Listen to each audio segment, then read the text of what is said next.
Fala Fogão, tá começando a primeira edição do Radar Alvinegro aqui no canal, nessa quinta-feira, 28 de agosto. 1-1 na partida de ida pelas quartas de final da Copa do Brasil. Em São Januário, Vasco e Botafogo se enfrentaram e o resultado final, sem sombra de dúvida, gerou frustração do lado de lá. Afinal de contas, se fosse para ter um vencedor, por merecimento e justiça, por quem mais buscou, esse teria sido o Vasco. A gente tem que reconhecer. Do lado de cá, os torcedores do Botafogo estão irritados e preocupados, não é à toa. E eu quero falar justamente sobre isso. O time do Botafogo, que já teve alguns vislumbres de bom futebol, nesse momento parece involuir, dando passos atrás que colocam um grande ponto de interrogação na possibilidade da gente avançar para a semifinal. Vamos trocar uma ideia sobre tudo isso, só que, claro, depois da vinheta.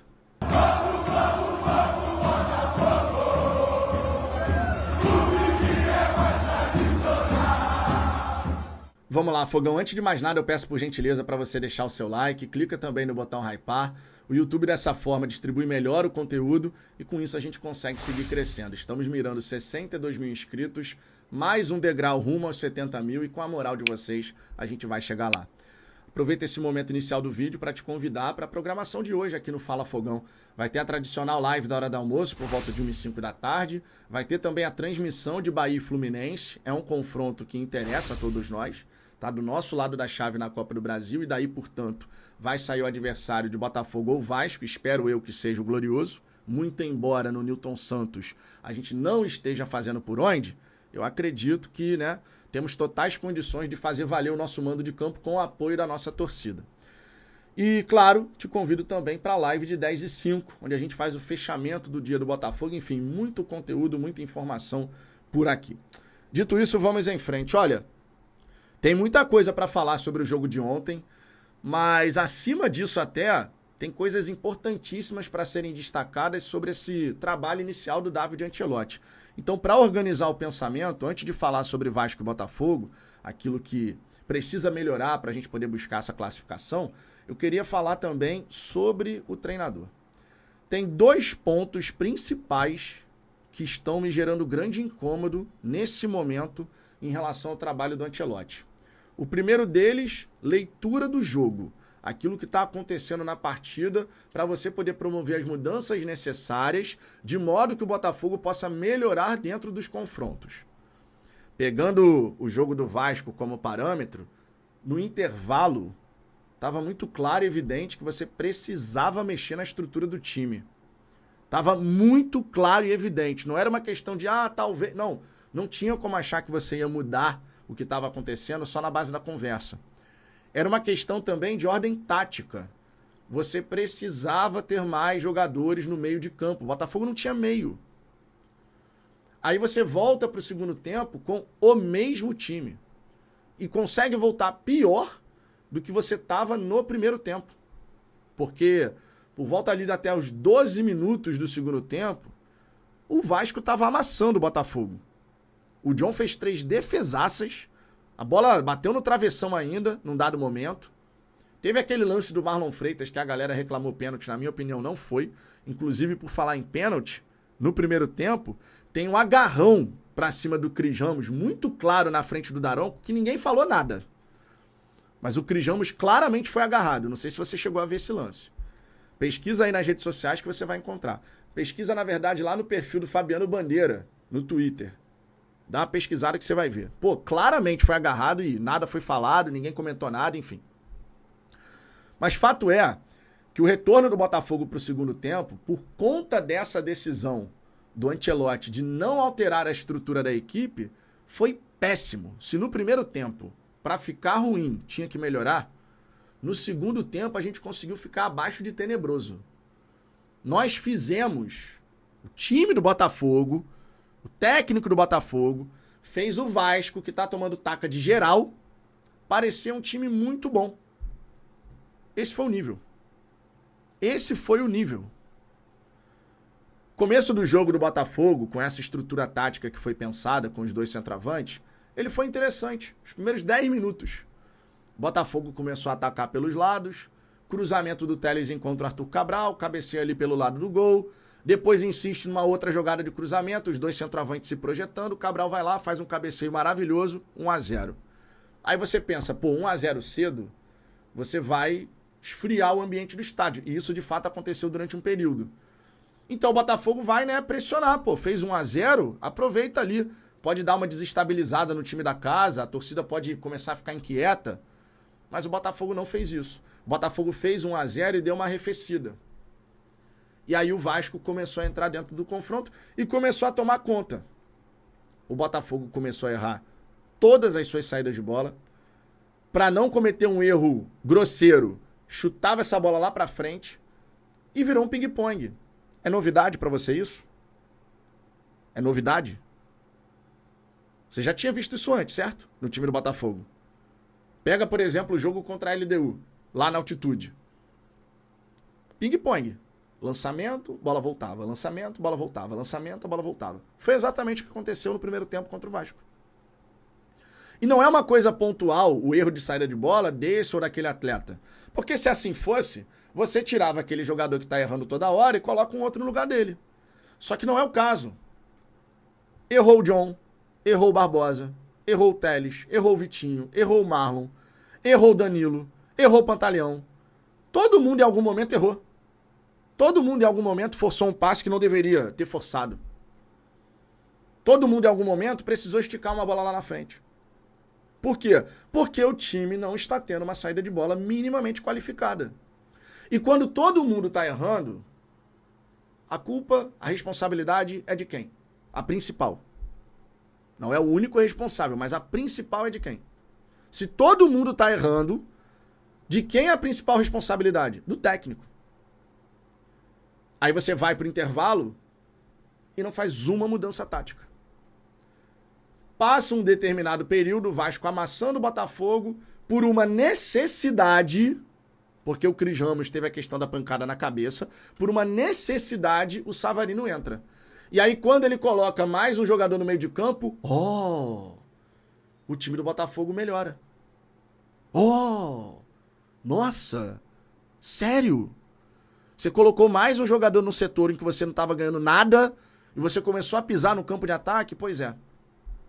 Com a entrada do Savarino e mais esse jogador no meio, o time do Botafogo não é que melhorou pra cacete, começou a criar uma profusão de chances. Não, não é o caso. Mas o time do Botafogo começou a pisar no campo do Vasco. E o Vasco começou a baixar o bloco.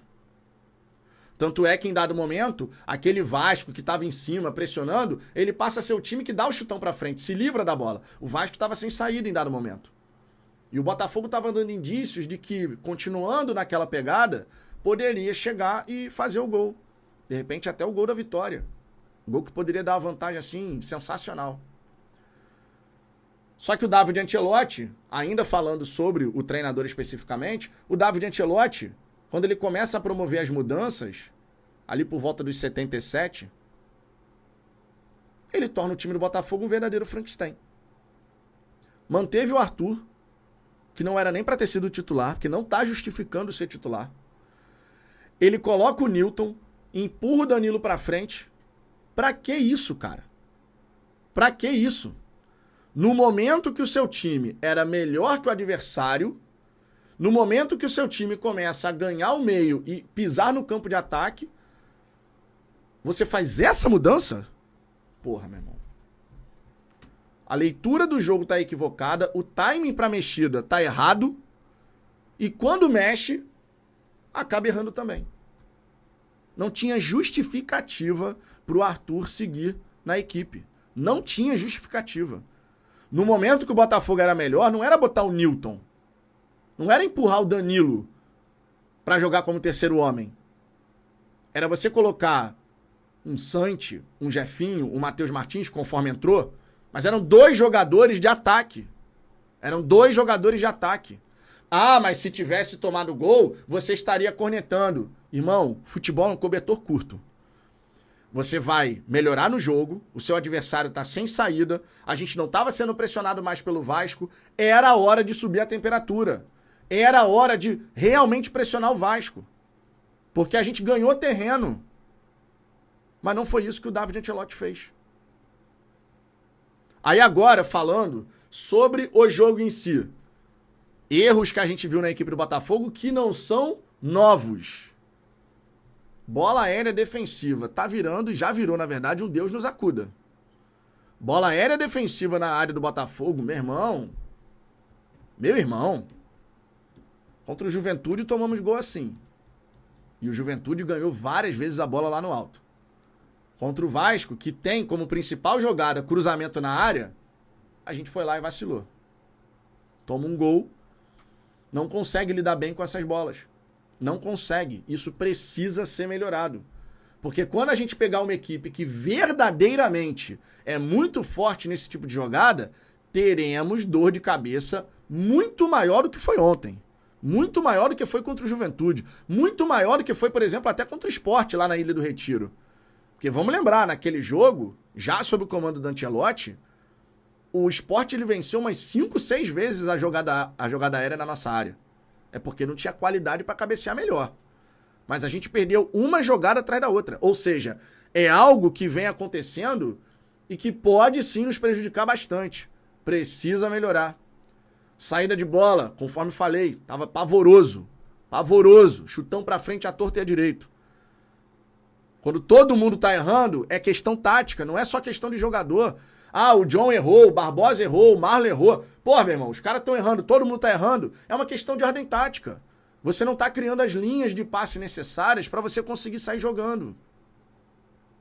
A construção de jogadas, por consequência, fica prejudicada. Se você não consegue fazer uma saída de bola limpa, se você não consegue chegar no campo de ataque com troca de passes de uma forma correta, fica muito mais difícil de você criar situações. Muito mais. Mas muito mais.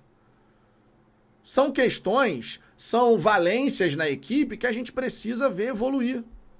Só que nesse momento, o time do Botafogo parece estar involuindo. Nós estamos regredindo. Porque sob o comando de David Ancelotti, o Botafogo já fez jogos interessantes. Não dá para dizer que foi um mar de coisas ruins. Nós já tivemos vislumbres de bom futebol. Nós tivemos o primeiro jogo contra o Vasco, que o Botafogo poderia ter feito 4. Nós tivemos o jogo contra o Vitória, que a gente não define bem as jogadas, mas constrói muito. Pô, o Botafogo tomou conta do jogo os 90 minutos mais acréscimos naquele dia contra o Vitória. Ah, mas é o Vitória. Ah, mas é o Vasco, porra. O Vasco também tá ali lutando contra o rebaixamento. Não dá pra dizer que o time do Vasco é um timaço. Não, longe disso. Contra o Corinthians, o primeiro tempo na nossa casa, o Botafogo amassou o Corinthians de tal maneira que a equipe paulista nem passava do meio de campo. Botafogo jogando no campo do Corinthians o tempo inteiro ali, ó, pressionando e tal. Só que fisicamente não conseguiu sustentar. Aí a gente sabe o que aconteceu no segundo tempo. O que é um outro problema dessa equipe, né? Fisicamente a gente não sustenta. A gente não sustenta fisicamente.